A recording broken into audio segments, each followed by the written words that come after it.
ತಮಗೆಲ್ಲರಿಗೂ ಪ್ರಣಾಮಗಳು. ಪ್ರಕೃತಿಯ ದಿವ್ಯ ಸೊಬಗು. ಈ ಸುಂದರ ಮನಮೋಹಕ ಪ್ರಕೃತಿಯ ಸೊಬಗು ಸರ್ವರ ಚಿತ್ತಾಕರ್ಷಿಸಿ ಮನಬುದ್ಧಿಗಳಿಗೆ ಹರ್ಷೋಲ್ಲಾಸವನ್ನು ನೀಡುತ್ತದೆ. ಎಲ್ಲಿ ಎಲ್ಲಿ ಹಚ್ಚ ಹಸಿರಿನ ಪ್ರಕೃತಿಯ ಸೊಬಗು ಸಂಭ್ರಮವಿದೆ, ಅಲ್ಲಿ ಅಲ್ಲಿ ದಿವ್ಯ ದೇವನ ಕಲಾವೈಭವ ತುಂಬಿದೆ. ಮತ್ತು ಪ್ರಕೃತಿಯ ಸೊಬಗು ಸಮೃದ್ಧಿಯಿಂದ ಜೀವನಕ್ಕೆ ಸ್ಫೂರ್ತಿ ಪ್ರೇರಣೆ ಸಿಗುತ್ತದೆ.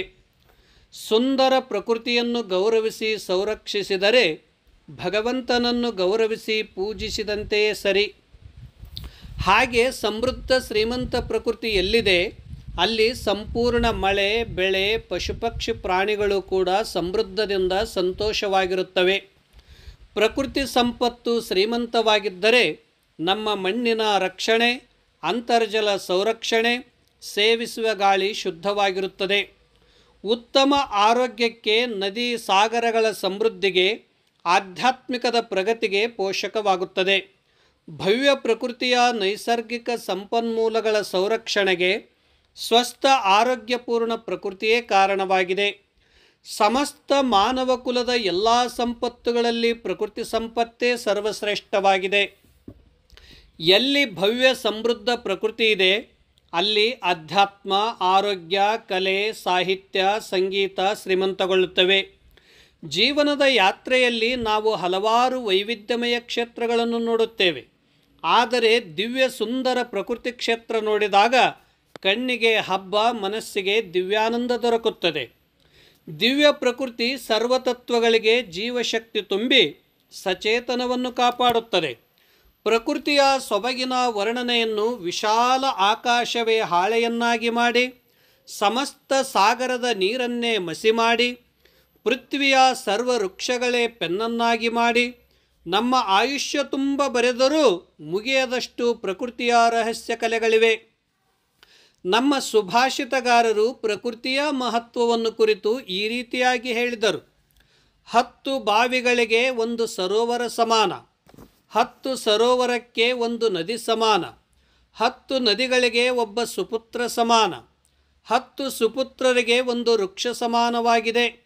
ವೃಕ್ಷಗಳನ್ನು ನಾವು ಕಾಪಾಡಿದರೆ ವೃಕ್ಷವು ಮಾನವ ಕುಲವನ್ನೇ ಕಾಪಾಡುತ್ತದೆ. ಎಂತಲೇ ಪ್ರಕೃತಿ ದೇವೋಭವ. ಈ ಸುಂದರ ಸೃಷ್ಟಿಗೆ ಹಚ್ಚ ಹಸಿರಿನ ಪ್ರಕೃತಿಯೇ ಆಭರಣ, ಆಭೂಷಣಗಳಾಗಿವೆ. ಮಹಾನ್ ಹೃದಯದ ದಿವ್ಯ ಪ್ರಕೃತಿ ಯಾರಿಗೂ ಹಿಂಸೆ, ದ್ವೇಷ, ಟೀಕೆ, ಟಿಪ್ಪಣೆ ಮಾಡದೆ ಸಮಸ್ತ ಮಾನವ ಕುಲವನ್ನೇ ಪ್ರೀತಿಸುವುದು ಮತ್ತು ಎಲ್ಲರಿಗೂ ಸಮಾನವಾಗಿ ಇರುವುದು. ಕಾಲಚಕ್ರ ಹಾಗೆ ಪ್ರಕೃತಿಯ ಬದಲಾವಣೆಯಲ್ಲಿ ಮನುಷ್ಯ ಎಷ್ಟೇ ಶೌರ್ಯ, ಸಾಹಸ, ಪ್ರಯತ್ನ, ಸಂಘರ್ಷ ಮಾಡಿದರೂ ಕೂಡ ಕೊನೆಗೆ ಮೌನ ಪ್ರಕೃತಿಯೇ ವಿಜೇತವಾಗುತ್ತದೆ. ಪ್ರಪಂಚದ ಮಾನವ ಕುಲದ ಇತಿಹಾಸದಲ್ಲಿ ಸಮಸ್ತ ಕಾರ್ಯಗಳಿಗೆ ಪ್ರಕೃತಿಯೇ ಸಾಕ್ಷಿಯಾಗಿದೆ. ಸಿದ್ಧಾರ್ಥ ಗೌತಮ ಬುದ್ಧನಿಗೆ ಅನೇಕ ಸಮಸ್ಯೆಗಳಿಗೆ ಪರಿಹಾರ ದೊರಕಿದ್ದು ಮತ್ತು ಜ್ಞಾನೋದಯವಾಗಿದ್ದು, ಅಂತಿಮ ನಿರ್ವಾಣ ಹೊಂದಿದ್ದು ಪವಿತ್ರ ಬೋಧಿ ವೃಕ್ಷದ ಕೆಳಗಡೆ. ಎಂತಲೇ ಗೌತಮ ಬುದ್ಧನು ಅರಮನೆಯಲ್ಲಿ ಸಮಸ್ಯೆಗಳು ಹೆಚ್ಚುತ್ತವೆ, ಪ್ರಶಾಂತ ವೃಕ್ಷದಲ್ಲಿ ಕುಳಿತಾಗ ಸಮಸ್ತ ಸಮಸ್ಯೆಗಳು ಪರಿಹಾರವಾಗುತ್ತವೆ. ಅರಮನೆಗಿಂತ ಪ್ರಕೃತಿಯೇ ಸರ್ವಶ್ರೇಷ್ಠವೆಂದು ಬೋಧಿಸಿದನು. ಪ್ರಕೃತಿ ಎಂದರೆ ಸಂತಸ, ಉತ್ಸಾಹದ ಚಿಲುಮೆ. ಕಲ್ಲಿನಲ್ಲಿ ಸುವರ್ಣ, ಮಣ್ಣಿನಿಂದ ಬರುವ ಹೂ ಹಣ್ಣುಗಳಲ್ಲಿ ಸುಗಂಧ, ಶಕ್ತಿಯುತವಾದ ವೈವಿಧ್ಯ ದವಸ ಧಾನ್ಯಗಳ ಮಕರಂದ, ನೀರಿನಲ್ಲಿಯೇ ನಿರ್ಮಾಣವಾಗುವ ಅಗ್ನಿ, ಚಂದ್ರನ ಗುರುತ್ವಾಕರ್ಷಣ ಶಕ್ತಿಯಿಂದ ಭೋರ್ಗರೆಯುವ ಸಾಗರ, ಹೀಗೆ ಹಲವಾರು ಬಗೆ ಬಗೆಯ ಪ್ರಕೃತಿಯ ಶಕ್ತಿ ಸಂಪತ್ತುಗಳಿವೆ. ಈ ಬಯಲಿನಿಂದ ಅನೇಕ ಆವಿಷ್ಕಾರಗಳು, ಸರ್ವಸಿದ್ಧಿ ಚಮತ್ಕಾರಗಳು ನಿರಂತರ ನಡೆಯುತ್ತವೆ. ಸರ್ವವು ಬಯಲಲ್ಲೇ ಹುಟ್ಟಿ, ಬಯಲಲ್ಲೇ ಬೆಳೆದು, ಬಯಲಲ್ಲೇ ಮರೆಮಾಡುವ ಇಂದ್ರಜಾಲ ಶಕ್ತಿ ಪ್ರಕೃತಿಯಿಂದ ಮಾತ್ರ ಸಾಧ್ಯ. ಬಯಲಯೋಗಿ ಶ್ರೀ ಅಲ್ಲಮ ಪ್ರಭುಗಳು ಗಗನವೇ ಗುಂಡಿಗೆ, ಆಕಾಶವೇ ಅಗ್ಗವಣಿ, ಸೂರ್ಯ ಚಂದ್ರರಿಬ್ಬರು ಪುಷ್ಪನೋಡ, ಬ್ರಹ್ಮವೇ ಧೂಪ, ವಿಷ್ಣುವೇ ದೀಪ, ರುದ್ರನೇ ಓಗರ, ಇದು ಗುಹೇಶ್ವರ ಲಿಂಗದ ಪೂಜೆ ನೋಡ ಎಂದು ವರ್ಣಿಸಿದರು. ಅಣ್ಣ ಬಸವಣ್ಣನವರು ದಯವಿಲ್ಲದ ಧರ್ಮ ಅದಾವುದಯ್ಯ, ದಯವೇ ಬೇಕು ಸಕಲ ಪ್ರಾಣಿಗಳಲ್ಲಿ ಮತ್ತು ಪ್ರಕೃತಿಯಲ್ಲಿ ಎಂದರು. ಪ್ರಾಚೀನ ಕಾಲದ ಋಷಿಗಳು ಪ್ರಕೃತಿಯ ಮಧ್ಯದಲ್ಲಿ ಇದ್ದುಕೊಂಡು ಯೋಗ ತಪ ಅನುಷ್ಠಾನ ಮಾಡಿ ಬಹುಮೂಲ್ಯವಾದ ಸಕಲ ವೇದೋಪನಿಷತ್ತುಗಳನ್ನು ವಿಶ್ವಕ್ಕೆ ಕಾಣಿಕೆ ಕೊಟ್ಟರು.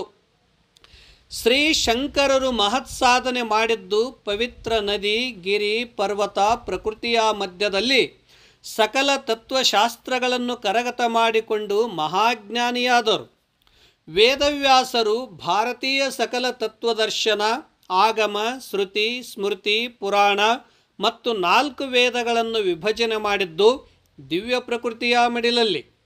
ವೈರಾಗ್ಯನಿಧಿ ಅಕ್ಕ ಮಹಾದೇವಿ ಪ್ರಕೃತಿ ಜೊತೆ ಮಾತನಾಡುತ್ತಿದ್ದರು. ವನವೆಲ್ಲ ನೀವೇ, ವನದೊಳಗಾಡುವ ದೇವತರುವೆಲ್ಲ ನೀವೇ, ತರುವಿನೊಳಗಾಡುವ ಖಗ ಮೃಗವೆಲ್ಲ ನೀವೇ, ಸರ್ವಭರಿತನಾಗಿ ತುಂಬಿಕೊಂಡಿಪ್ಪ ಚನ್ನಮಲ್ಲಿಕಾರ್ಜುನ ಎನಗೇಕೆ ಮುಖದೋರೆ. ಪ್ರಕೃತಿ ಸ್ವಯಂ ಪರಿಪೂರ್ಣ, ಸಂತೃಪ್ತಿ, ಸಂತೋಷ, ಆನಂದದಿಂದ ಇದ್ದು ಸಮಸ್ತ ಜೀವಜಂತುಗಳಿಗೂ ಸರ್ವರಿಗೂ ಸುಖಶಾಂತಿ ಸಂತೃಪ್ತಿ ಪಡಿಸುತ್ತದೆ. ಎಂತಲೇ ಪ್ರಕೃತಿಯಿಂದ ಹೊರಹೊಮ್ಮಿದ ವೃಕ್ಷಗಳು, ಹೂ, ಕಾಯಿ, ಹಣ್ಣುಗಳು, ಪಕ್ಷಿಗಳು ನಗುನಗುತ್ತಾ ಇರುತ್ತವೆ. ಅದಕ್ಕಾಗಿ ಸಮಸ್ತ ಮಾನವರಿಗೆ, ದೇವತೆಗಳಿಗೆ ಪ್ರಿಯವಾಗಿವೆ. ಮತ್ತು ಆಕಾಶದಲ್ಲಿ ಬಣ್ಣ ಬಣ್ಣದ ಕಾಮನ ಬಿಲ್ಲು ಎಷ್ಟು ರಮಣೀಯ ದೃಶ್ಯ ತೋರಿಸಿ ಎಲ್ಲರಿಗೂ ಸಂತೋಷಪಡಿಸುತ್ತದೆ. ಪ್ರಕೃತಿ ಎಂದರೆ ಸರ್ವರಿಗೂ ಯಾವಾಗಲೂ ಸುಖ ಸಂತೋಷಪಡಿಸುವ ಮಹಾತಾಯಿಯಾಗಿದ್ದಾಳೆ. ಅಕ್ಕ ಮಹಾದೇವಿಯ ದೃಷ್ಟಿಯಲ್ಲಿ ದಿವ್ಯ ಪ್ರಕೃತಿ. ವನವೆಲ್ಲ ಕಲ್ಪತರು, ಗಿಡವೆಲ್ಲ ಮರುಜವಣಿ, ಶಿಲೆಗಳೆಲ್ಲ ಪರುಷ, ನೆಲವೆಲ್ಲ ಅವಿಮುಕ್ತ ಕ್ಷೇತ್ರ, ಜಲವೆಲ್ಲ ನಿರ್ಜರಾಮೃತ, ಮೃಗವೇ ಪುರುಷ ಮೃಗ, ಎಡಹುವ ಅರಳೆಲ್ಲ ಚಿಂತಾಮಣಿ, ಚನ್ನಮಲ್ಲಿಕಾರ್ಜುನಯ್ಯನ ನಚ್ಚಿನ ಗಿರಿಯ ಸುತ್ತಿ ನೋಡುತ್ತ ಬಂದು ಕದಳಿಯ ಬನವ ಕಂಡೆ ನಾನು, ಕದಳಿಯ ಬನವ ಕಂಡೆ ನಾನು.